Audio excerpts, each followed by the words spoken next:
Us. My name is Melissa Cornick, and I'm the host for the July Epiphany Conversations over Google+. I'm filling in for the hardest working woman in show business, Nicole Franklin. She's a documentarian, an online host, a professor, and a master editor at CBS News, my alma mater, where I worked for many years. I'm here in Bucks County, PA, where rights issues have heated up over a racial epithet that many people feel they have the right to use. It's promoted, and they profit from it.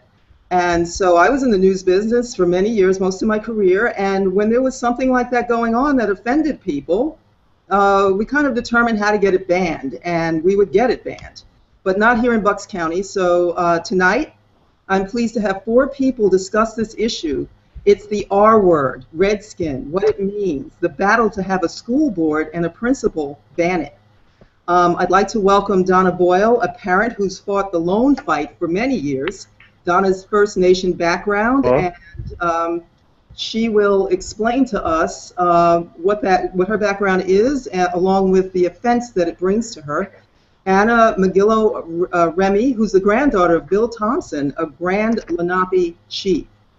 We have Lee Flying Eagle Newell, who's Vice Chief of the Southeastern Cherokee Confederacy of PA, the Earth Band, under Chief Buffy Red Feather. And we also have the Neshaminy High School editor, Reid Hennessy, who has been elevating the cause of eliminating this R word from use by the school.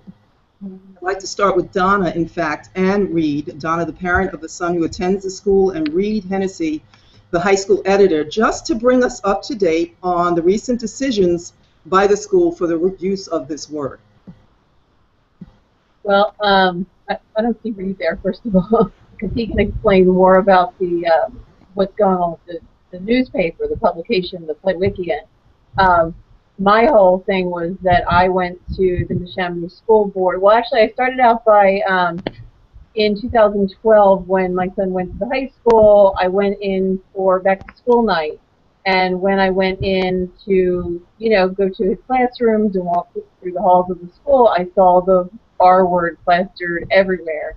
And, T-shirts in every classroom, on the yearbook, and I found it quite offensive because we all know and what the meaning of the word, that it is a racial slur and that it's tied into atrocities that happen with Native American people, like the Phipps Proclamation of with the scalping of Native people, and that there was a price put on the Redskins of the Native people. The women and children and men all had a price on their heads and on their scalps or their skin. So I went into the school to, be a responsible parent and be part of the school, back to school night and meet the teachers. And this is what I was confronted with, and it made me feel like I did not belong there. And I thought, I should talk to the principal, the superintendent, the administrators, the school board. I went through the whole line, and every one of them said to me, well, here we use it for honor and respect. And I said, but I'm telling you, we don't feel honored and respected by it, but they didn't want to hear it. Okay, so where do we stand right now? Because we can go into the background of why this word is so offensive and, why someone would defend that. So where are we right now, Reid? Well, in regards to possibly even the school board considering changing the name, it's really about what's popular in the community. I know a couple of school board members, Steve Piratano included, who didn't really have an opinion one way or another about the word itself until it was actually made an issue. So, they're thinking as more of elected officials and maybe Neshaminy alumni rather than, being objective and seeing what the word really means and what it does. And can I just say one thing about what Reid said about Steve Piratano? He is now a school board member, but he was not a school board member when I first started this. And the first time I went to speak, I was pretty emotional. And so I got to do my 3 minutes, and then Steve Piratano got his 3 minutes right after me. And the first thing he said was, "Can I give her my 3 minutes?" So he did have an opinion, as far as I'm concerned, about the word because he felt that I needed to be heard more.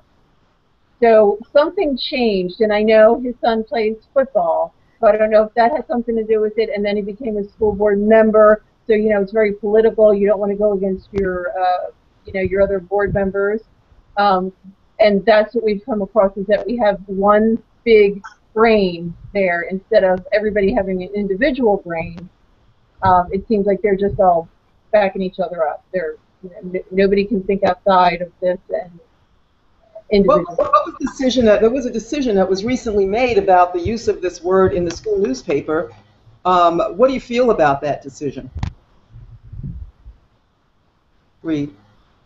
Oh, me. Well, the policy itself refers to a word or a phrase, and it only says Redskin once, but they've revised the policy numerous times at this point. And after they passed it, it really allows for the paper to be completely stripped of all student press rights and just used as, you know, what it says, government speech. If they wanted to put the word Redskin in there, which is clearly what they want to do, they can put it in there regardless of what the law says. So, I mean, I read that they would essentially allow the word in editorials. Yes.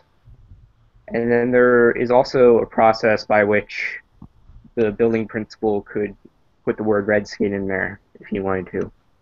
I mean, really at this point, even though I personally next year don't plan on following the policy, we'll see what develops over the next couple months. It really takes away all sort of editorial control that any of the student editors would have and puts it in the hands of the school board, which is what they've been trying to accomplish this whole year. Yeah, you have no editorial rights then. Yeah, after this policy was passed, PA State Code 12.9 was completely disregarded. Multiple federal law cases were disregarded as a result. You know, we had our lawyers that we were put in contact with through the Student Press Law Center. You know, they went up at public board meetings and told them numerous times what this policy would do and the consequences of it. You know, it's really it's very strange with this word that it's that people are so fond of it, especially because like the newspapers in the area, the Courier Times and its sister papers, followed in the footsteps of these students of the Plewickian, and they, even though I had called them probably about 5 times and asked them to ban the word, but once these students did this, they decided to follow in their footsteps. But I will say that I have actually been I've written letters to the editor, to the Courier Times different times, and I have had my letters edited because I said something about a political person, and they didn't like what I was saying about this political person. And it wasn't a racial slur, it wasn't a hate word, it wasn't anything. It was just that my opinion of what I saw this person's performance. So they edited me for that, but it's and they will edit out the word Redskin when they see fit, but they've taken away that from these students, that they won't let them edit the word in editorials or letters to the editors. Very interesting. Lee and Anna Marie, can you tell me, you know, you come from a perspective of leadership in the indigenous community and First Nation community because your grandfather was, you know, an important chief, and Lee, you are a vice chief right now. What does this word mean? I mean, can you just convey for the audience what that means? Because you can go first. Okay. And go ahead. The word has always been racist to us. And you know, I went to Neshaminy High School. I graduated in 1987, and I talked to my grandfather about it. And he basically said, we know who we are. Don't let it bother you. It doesn't take away from who you are. But you know, he was saying that it was racist too, and he was old and he's been through it before, and you know, we've been fighting this for 3 generations, and we haven't got anywhere with it. And you know, so 3 generations is a long time to fight a racist word, and it just falls on deaf ears. They just say, you know, it's no big deal. We're honoring you, and no matter, you know, they hear from the Native community, and they just don't want to listen. Do you think that some Native communities don't mind the word, and that's why they ignore it, Ann? There's a percent that have no opinion, or they're not bothered by it. There's a generation that grew up hearing the word, so they're kind of desensitized to it. But the younger generation, they're more diversified. And you know, like my younger son, my middle son went to Neshaminy, and he looked at it and he said, "That's racist as can be."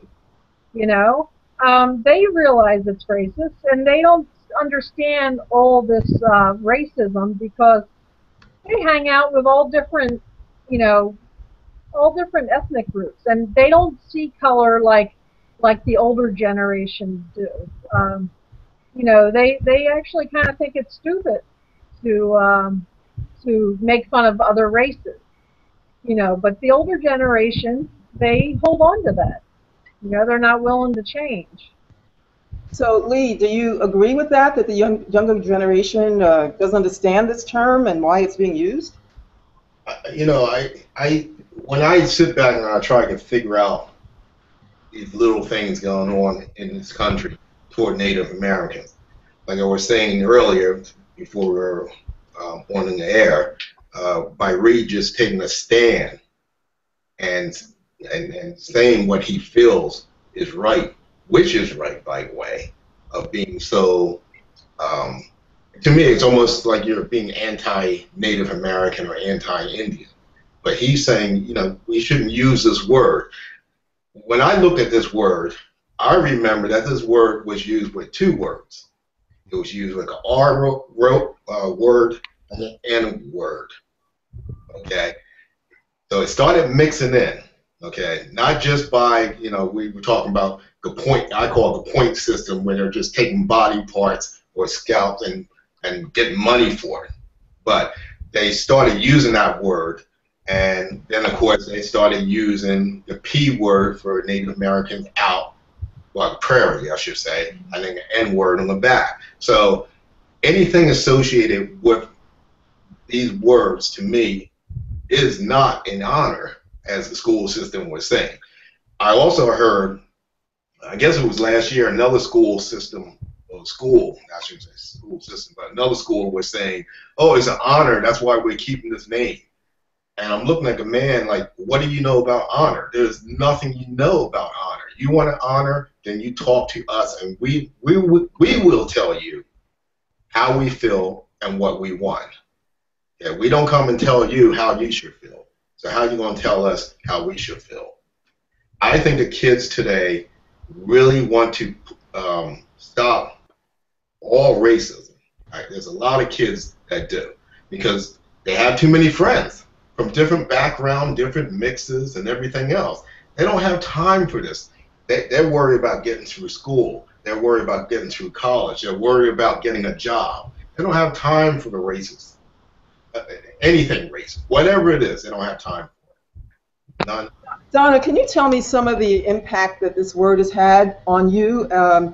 Because, I mean, you really were leading the fight for a long time. Tell me about some of the experiences that you've had with this word.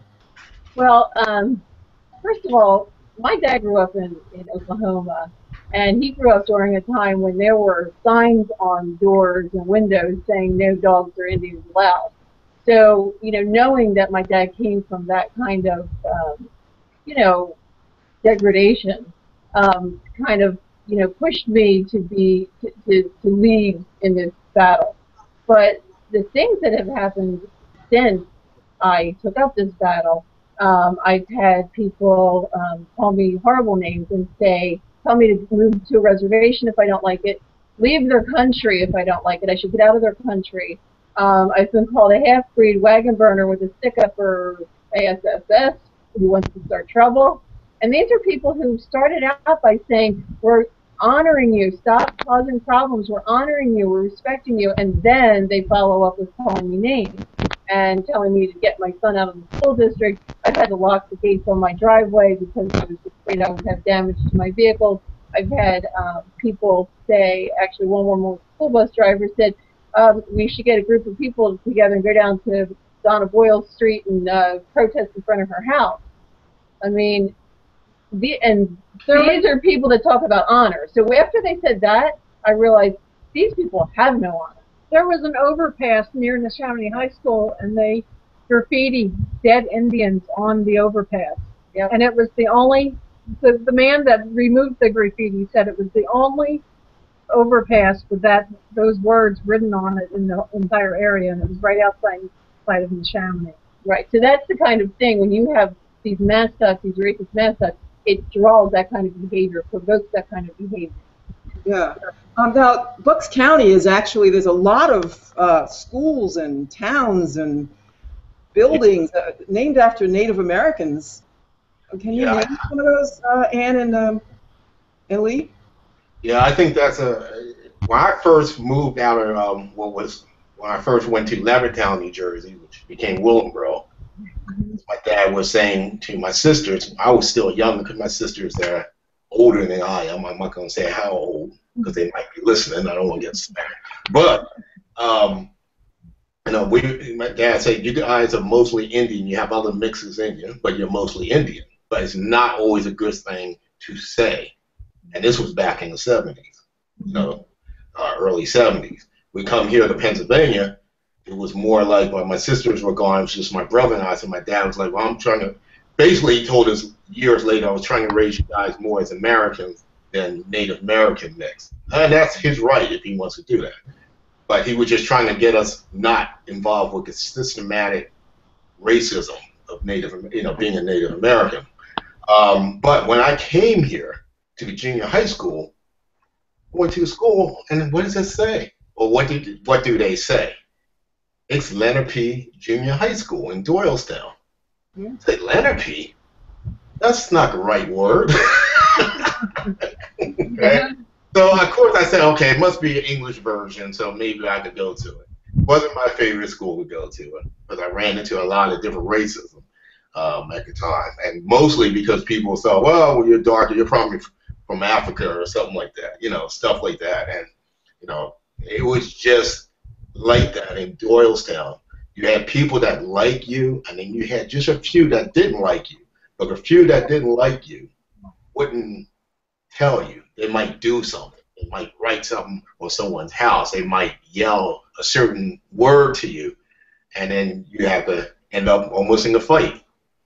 And then going to the other schools, you know, I started seeing other schools, what you call Unami and Tamarind. I was like, all these Indian names, so where's the rest of the Native Americans through this part of Pennsylvania?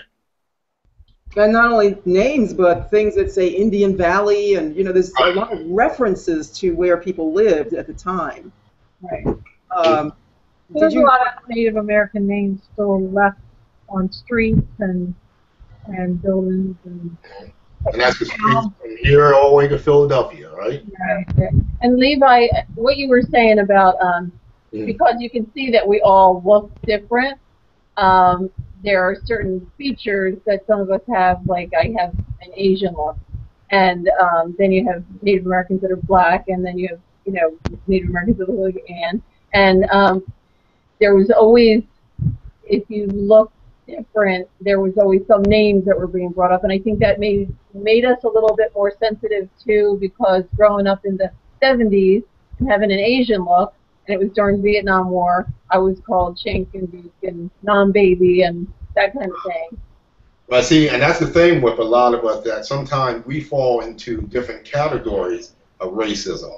You know, I think when I was younger, they might say, oh, that, you know, that Puerto Rican, and use the S word behind it, or like N word behind it. And then after 9/11, it was another thing. Right.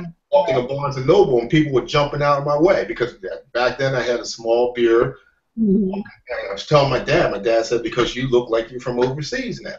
Right, right, I experienced all types of racism, not right. just within my Native American culture, but outside the culture. Just because people thought I was this or I was that, just like they did with you guys.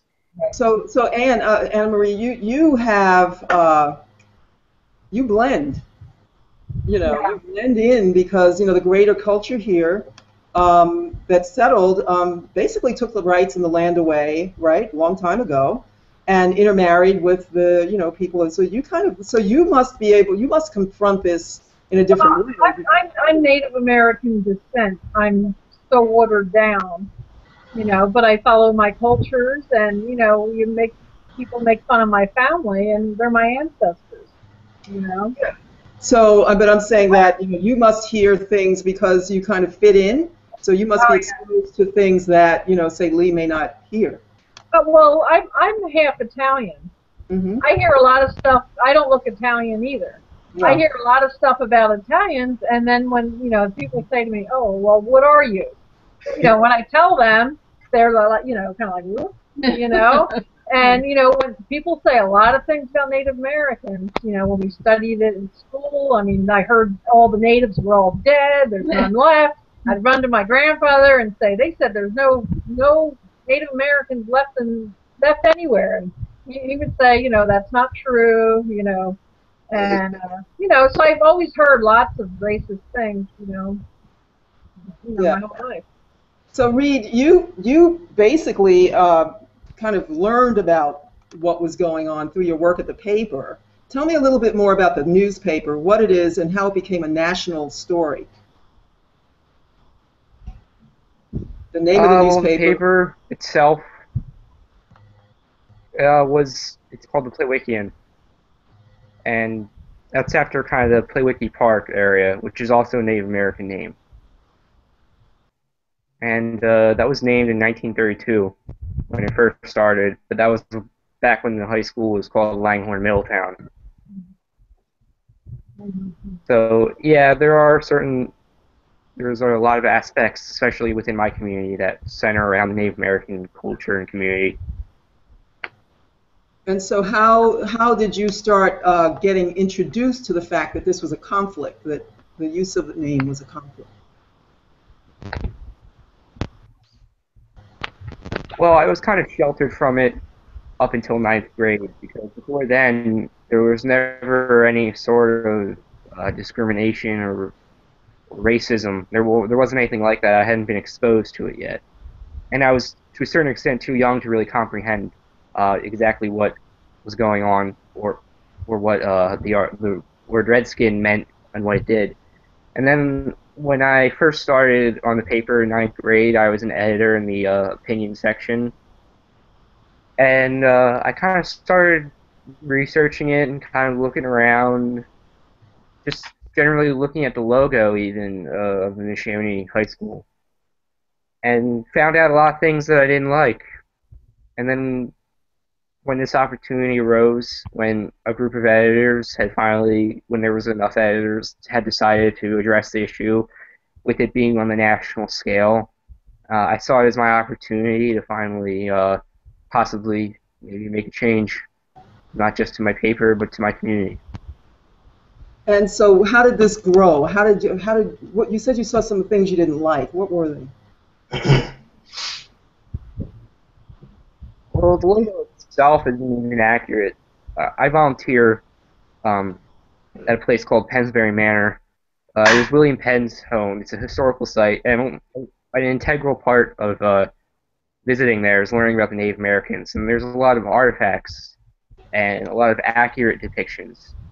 And if you compare that to what the logo of Neshaminy High School is, it's just completely inaccurate. It's what people, and when I say people, I mean it's what the general population wants to see in Native Americans. They want to see the headdress with the tomahawk, feathers in the hair, and the face painted. But the Lenape themselves weren't anything like that. That's more of the Western culture. And then I began at football games, when I started reporting for football games for the paper. I began to see people in the student section painting themselves having headdresses, making noises with their, the hands over the mouth, and it was just very, very upsetting to me, having come from a Italian-Irish family who came over in the early 1900s, and I still have my grandfather who tells me stories about being an Italian in early 1900s Philadelphia. I can't really imagine what it's like for a Native American in this day and age to see that, at Neshaminy High School. When you began the battle to have this word banished, what kind of things have you gone through to do that? Well, we started out first looking at examples. One thing we did was I personally contacted the National Congress of American Indians. We started reading articles both by people who examine the word and Native American groups who are trying to get rid of the word. And we also looked at the other side of the spectrum of people who didn't have a problem with it. But ultimately, we found that the word is negative, the word is racist, it's dehumanizing, and it doesn't belong where it is today. It does not belong as the name of a sports team. Native Americans or any race should be mocked at all.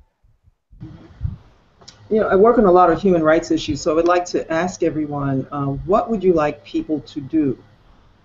What would you like to see the community or, people within the United States, what would you like to see have happen regarding the use of this word? Well, I particularly, of course, would like to see the Neshaminy School District do away with the use of the word because, it's a public school, and everybody should be welcome in a public school. And this, public school, just like every other, has a policy against discrimination and harassment, and that's one of my sticking points is that, we have policy 547, which says that they are to provide a learning environment free from any and all forms of discrimination, and they give a list of what those forms are, and it says including but not limited to, which means every imaginable thing that you could think of that could be, disparaging or degrading, race, gender, religion, sexual orientation, familial status. It shouldn't be allowed in a public school because you shouldn't be allowed to offend somebody in a public school. Every child should be welcome there and comfortable there. Well, here's the one thing is the Native Americans were not free to practice their culture until 1970. So when this word was put into place, the natives couldn't say anything against it. Weren't asked. Yeah, they weren't asked. It was they were made mascots all over. I mean, there was like 3,000 schools with the Redskin name, and it's down to about 900 now. We weren't even human beings. Yeah, but the thing is, we could practice our culture. You couldn't say, "Well, I don't want to be honored like that," because you were afraid. That's why the generations before it was kind of like don't mention you're Indian and all this, kind of keep a low profile. My grandfather became chief in 1970, and before that, he couldn't even be installed as chief publicly because he wasn't able to practice his culture. In 1970, he became chief. I heard all kinds of stories about the denial of the ability to practice the culture to the point where you had to, if there was a person in Bucks County floating by to sell fish, he had to sort of, if you bought a certain type of fish, then that person would know that, hey, okay, this person is native. And that's how underground it was. So they really couldn't share what they were because of the retaliation and annihilation. It was annihilation, essentially. Yeah, right. And you have a lot of the older people who, when you talk to them about this, they say, be quiet, don't make a fuss, don't draw attention to yourself, because these people were put in these assimilation schools. They witnessed horrifying things. They were scared. They were too afraid to speak up. So now you have the elders telling young people to be quiet, and you know me. I mean, you know, I'm not a young person, but they consider me, you know, towards them, I'm a young person, and to be quiet because you could get hurt. But now we have to tell these elders, now's the time. You have to speak up. We can't let this keep going. We don't have to be afraid anymore. And a lot of our elders are too old to fight it. They just don't have the gumption to fight it. I mean, they're tired. They're fighting for their life every day just to get through the day. Well, I wanted to say that's true. The elders are here, but they're tired of fighting. So it's for us to do it now. It's for us. The key is just to educate, and keep throwing it at them. You just have to keep throwing it at them. Anytime you talk to a person on the street, every time I meet someone, I'll find something to educate them about with Native American history. Just educate, because that way you're spreading it. You're putting that little bug in their ear, and they're saying, hey, you know, I just met this guy. He told me this story. And then it goes to the next person and the next person. So even though we have people that are trying to block things, there's other people that are still willing to listen. So, you know, it's not that you have to go to a big conference and sit there and educate people. It's just word of mouth. Right on the street. You could be in a grocery store, in a giant grocery store, and you just happen to have a conversation, a person gets interested, you just give them a little taste of a fact. Not major. And it spreads. Right. Look at, I mean, as far as Reid goes, I mean, he didn't even learn it at school. He went to Pennsbury Mansion and learned it there. So here you have a school that's using the word Redskins, supposed to be honoring, not teaching anything that's true. He had to go outside of the school to learn what was true and right and real. Yeah. I must say I was a menace in history class because I corrected my teacher on anything they said about Native Americans. I told them it wasn't true. That's not the way it was. You know, everything they taught me about Native Americans in school was not true. Yes, it was. I mean, I got to a point you just didn't even listen to it. Yeah. You knew everything wasn't true. It wasn't just a Native American, but other cultures too. Now, my grandfather was invited by the Neshaminy schools to come into the classrooms. He would go every year into certain classrooms, the different grades, and he would try to teach about Native American culture and, you know, dissolve some of the old stereotypes. And, you know, I actually knew when my grandfather was in the school because you would hear all the war cries the kids would make, and I would be like, you know, then I would see my grandfather in the hallway, you know, and he would come in and he would tell them that we didn't do war cries like that, you know, that's just a stereotype, you know. But he came into the Neshaminy school. He was invited by the teachers, and we tried education. We tried, and I mean, the younger generation, he did get through to some of the kids, but the older generation, they're the ones, they won't change. They like what they like. This is the name, the Redskins, and they're keeping it. It's their tradition. You know, it's a predominantly white school, and they're all claiming to be Redskins. You know, it's racist because they're saying it to a minority. And they're just telling us, you just have to be quiet, and this is Redskins, and it's going to stay that way, and there's nothing you can do about it. And especially when you have the principal, which I had, you know, he was where I started, and I told him how offensive it was and how wrong it was, and he said, we're all proud Redskins here. And I said, well, me and my children are not proud Redskins, and there's a few other Native people here that are not proud Redskins, and you don't speak for us. Right. They're trying to put you in that little group and say, oh, yeah, you're with us. We're proud. You be proud. Exactly. Yeah. It doesn't work. It doesn't work. They try to tell you how to feel. Right. And I had the conversation, you know, at back to school night with the assistant principal. Well, do you allow the N-word? No, absolutely not. I said, well, how about nowadays the kids like to put a little, you know, they like the N-word. It's not actual the N-word. It's got the A at the end, and they think of it as like it's a friendly term with them. They all say it in a friendly way. He said, absolutely not. And I said, why? I said, the kids like it. Why don't you allow it? He said, because it might offend somebody. I said, well, then don't you think that somebody might be offended by the R word? No. Oh, well, that's a different story. They couldn't put the Neshaminy N-word on the building. There's no way you know, but they think it's okay to have the R word up there. It's the same thing. You open up the dictionary, it says it in black and white exactly what it means. But they stick to the fact they're trying to say, well, when we took that name, it wasn't considered a racial slur. But nobody asked.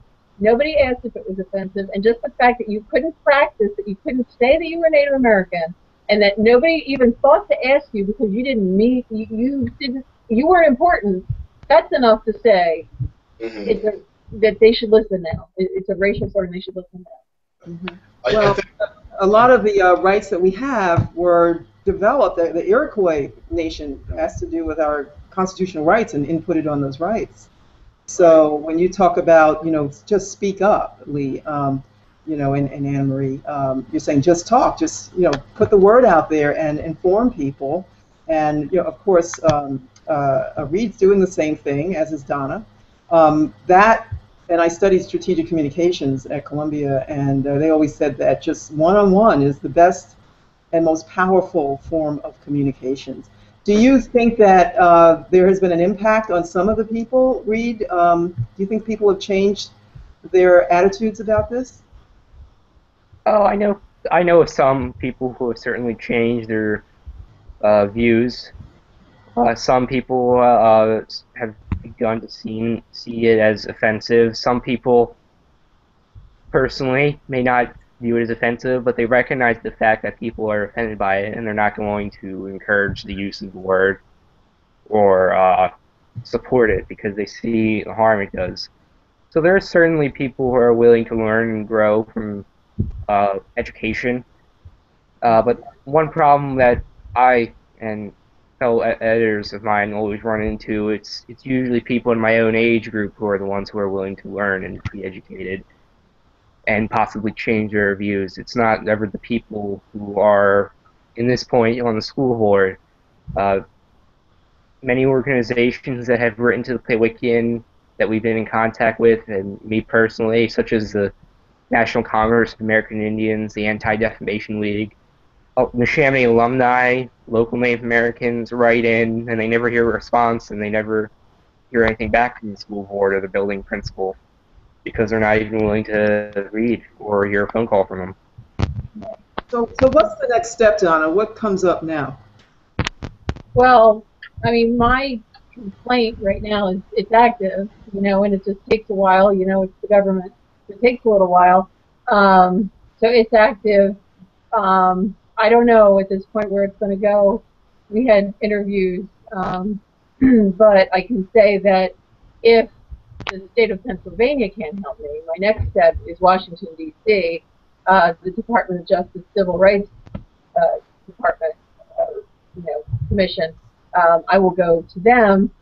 I've been checking their site and watching their videos, and it says that if you've been treated differently, that you have the right to file a complaint, and we certainly have been treated differently here because they just totally ignore their policy when it comes to this word. And especially it's a word that you can look in the dictionary. We teach, the school teaches children, if you don't know the meaning of a word, go to the dictionary. Okay, so you go to the dictionary, you look up the word, you see what it means, and then you have the principal, the superintendent, and the school board say, oh, wait a minute, no, not in Neshaminy. That word doesn't mean that here. But that's the only word that is a lie in the dictionary, here in Neshaminy.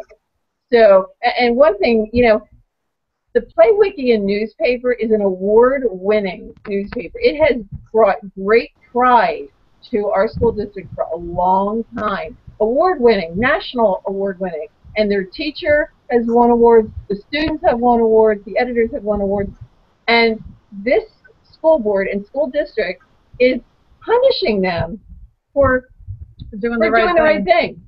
Sticking up for a sports team, sticking up for the wrong things, but punishing an award-winning publication. Does that make sense? That just does not make sense to me. I think sometimes when you have to remember, when you're dealing with federal government, the school system is set up what they say to teach, unfortunately. So the teachers are assigned to teach what. They could go maybe over a hump a little bit, but they can't go that far because they might not have a job later. So they're tied into that that little pocket of being able to teach. We have a lot of support. We have a lot of support from the school teachers, but they can't say it publicly. Right, exactly. They'll lose their jobs. And we have a lot of support from the retired Neshaminy school teachers, and we have a lot of support from the schools in the area, you know, the surrounding area. We do have people that support us, and you know, they'll come up to me and say, "You're doing a great thing." You know, and they read about it. You know, a lot of these people follow the newspaper articles. I mean, people save them for me, and I get a stack of newspapers. You know, and they're following this on the news. You know, I get phone calls. You know, it was on the news, and you know, there's a lot of people interested in this. And you know, the Neshaminy School Board they're becoming a laughingstock across the USA because usually it's the students doing the wrong thing, and the school board would say, you know, you can't do that, you can't discriminate against anybody. But no, here it's the students saying, look, we're not going to use this word, people are offended. And the school board is saying, use it, you know. You have to. Yeah, they're forcing them to use it. You know, the kids are trying to do the right thing. The kids are actually honoring the local Native Americans. I want to bring up an article that I ran into. I'm sure you may or may not know about it, but it was from Massachusetts, and we all know that, you know, what happened to the Lenape there, not the Lenape, but the Wampanoag, basically saved the Pilgrims, right? So for decades and centuries, they've had various teams, and so that everything's changing. So you have the Amesbury Indians, and so that community changed the name to the Amesbury Nails, because that's where nails come from, a lot of nails that you use in construction. It had the Barnstable Red Raiders, and they changed that to the Barnstable Turtles to stop the offensiveness, because that's the home of 5 species of turtles. They've had the Braintree Wamps, and I just mentioned the Wampanoags, right? They changed that to the Braintree Revolutionaries. And it goes on and on, you know, revolutionaries, because that's where John Quincy Adams and other founding fathers are from.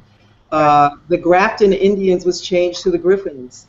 The Kings Philip Regional Warriors were changed to the Monarchs. The Monarch butterfly is there.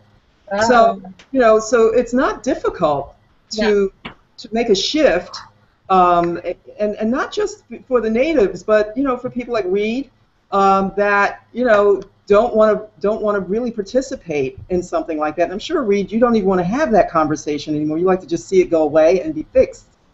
So there is a way to fix it. What do you think of that? Anyway. Well, I would love to see the name changed. I would love to see the school board sit down and take a vote, and that would only ever be in a hypothetical situation, I think, from having dealt with them. I mean, the community itself has posed numerous times possible changes to the name. I know in the earlier 2000s, when the PlayWiki in 2001 came out against the R word, a lot of science teachers and community members were talking about changing it into the Neshaminy Red Hawks, because the Red Hawk is native to there. And, you know, it's also a couple elementary schools have them as the Hawks, as their mascot, and it would be a great change, but it's just been a matter of people hanging on to something, people not wanting to listen, and unfortunately those people are the ones who make the decision. And you know what? All they have to do is to look at the history. Cause I went on the, it's not the official page, but it is the Neshaminy Redskins football team page, and I looked at their history, and they told, you know, about how they had different nicknames, and they could pick any one of those other nicknames. One particular that I thought was good was Lightning. They used to call them Neshaminy Lightning. And if they still want to do some Native American gesture, do a lightning, an arrow in the shape of a lightning bolt. You know, use one of your old things. Don't use a picture of a native. You know, you can still do the arrow. We don't want something that's going to provoke people at a football game to dress up and play fool in, you know, looking like an Indian and playing pool. They're stereotypical version of an Indian and acting like a fool. That's the heart of this, is that we are not fools. We're not history. We're not Pocahontas. We're not dumb. You know, we're not alcoholics. We're not drug addicts. We are normal, everyday people living in society with the same problems and issues, and you know, that we want the same things for our families. We want to raise them. We want them to be healthy. We want them to have a good education. We're not a thing of the past. We're not a relic. Right. I just want to wrap up. We're at the end of the show, and ask you, who are your allies? You know, where can you go with this for immediate? If you had a rainbow at the end of, or a light at the end of the tunnel, what would that light be for you, and who would be involved? Well, the people that I look to right now is a group that I belong to, and it's Eradicating Offensive Native Mascotry, EONM, and they're a rapidly growing group, and they're fighting this mascotry issue all across North America, and it has brought so many of us together fighting the same battle and helping each other stand up against these people, holding each other up. You know, at times we're so down because of things that are said to us and the way we've been treated, and then we go on this page and look to our friends to help us. And I've had people from that group write to the school. I've had people write to the school board. I've had them do phone calls. So I think we can look to the students, because the students want to do the right thing. The younger generation don't believe in all this racism, and they you know, they don't look at skin color. And I think the younger kids are going to make it go away and make the name change. that's Reid. Lee? Yes. Lee? Go ahead. I was talking to Lee. What do you think? What's the light at the end of the tunnel? You know, I think, you know, we all need to support this. The Native American communities around here, whether you're part of an organization, whether you're part of anything Native American, need to support you guys. And down there in Langhorne, even though I'm up here in Doylestown, I'll just come down 313, 413, I'll be there. But the point is that we need to support you guys and all of us in this. And I think many of us don't like this. And as you said, some of the elders, and you know, they're more tired now. You know, they're tired. It's up to us to do this. It's up to us to educate. You know, that's the key. Just educate and talk. And when you talk to people, I mean, we all know how to do it, but when we talk to people, we talk to people just like we've been best friends for years. You know, you go out there and you just talk to a person, could be a perfect stranger, but when you talk like that, people open up. They don't tighten up. If you talk offensively and try to dig into them, and they're not going to open up. But when we approach people, we approach them in a way that just like when the Pilgrim came over. Well, right? Same way. That's just in our nature. Okay. And Reid, I'd like to know, what would you have your next semester is coming up in September, so what would you like the school board to do immediately to eradicate this word? Well, first, I would love to see them get rid of policy 600, especially the section where it refers to the R word. And then I would like them to start debate about, I mean, removing the name and renaming the school. I mean, personally, I don't see the need for a debate. It is offensive, but with the local community's feelings towards the R word, there would need to be some sort of debate or public referendum. But ultimately, the school board really needs to start considering changing the name. It needs to recognize the fact that the trend and what people are saying and thinking and writing about is that the name is offensive. Okay. Well, thank you all for coming and being a part of this conversation, and we'll keep it going. Thank you very much, Melissa. Thank you. Thank you.